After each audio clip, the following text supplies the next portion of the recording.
Hello guys, welcome back to our channel Pariksha e classes. स्वागत है आप सभी का आपके अपने चैनल परीक्षा ई क्लासेस पर। दोस्तों, आज की इस वीडियो में हम बात करेंगे 8th पे कमीशन के बारे में। यहाँ पर government of India, ministry of finance और डिपार्टमेंट ऑफ एक्सपेंडिचर से एक क्वेश्चन पूछा गया 8th पे कमीशन के रिगार्डिंग। इसका फॉर्मेशन होना है या नहीं, या फिर कब से ये लागू किया जाएगा, तो देखेंगे उसी संदर्भ में यहाँ पर क्या आंसर मिला है।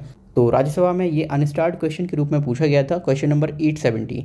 ठीक है, तो इसका आंसर किया जाना था ऑन ट्यूसडे दिसंबर 3, 2024, जिसके बारे में जो जवाब है वो दिया गया है। अब यहाँ पर देखिए क्वेश्चन जो पूछे गए हैं वो कौन कौन से थे। पहला क्वेश्चन यहाँ पर पूछा गया था, whether government is actively considering to announce constitution of 8th central pay commission for central government employees during the next budget in February. तो पहला प्रश्न यही था कि फरवरी 2025 में जो बजट अनाउंस होना है, क्या उसमें सरकार के द्वारा जो सेंट्रल गवर्नमेंट एम्प्लॉयज़ हैं उनके लिए 8th सेंट्रल पे कमीशन का कुछ फॉर्मेशन किया जा रहा है, या फिर उसके बारे में कोई विचार हो रहा है या नहीं। इन view of unprecedented inflationary trends, जो महंगाई बढ़ती जा रही है उसके रिगार्डिंग, उसको ध्यान में रखते हुए।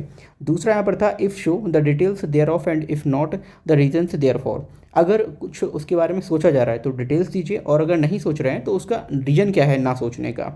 इसके बाद थर्ड क्वेश्चन पूछा गया, whether physical condition of union government is not allowing the increase in pay of central government employees and if show the details thereof. एक बार पूछा गया कि जो सेंट्रल गवर्नमेंट है या यूनियन गवर्नमेंट है, क्या उनके पास सेंट्रल गवर्नमेंट एम्प्लॉयज़ को इंक्रीज सैलरी पे करने में कोई दिक्कत आ रही है। तो दूसरा यहाँ पर था, अगर ऐसा है तो उसका डिटेल दीजिए। तो ये चार क्वेश्चन हैं जो पूछे गए थे मेजरली। अब इनके आंसर्स देख लीजिए। तो minister of state in the ministry of finance Shri Pankaj Chaudhary के द्वारा ये जो आंसर्स हैं वो दिए गए हैं।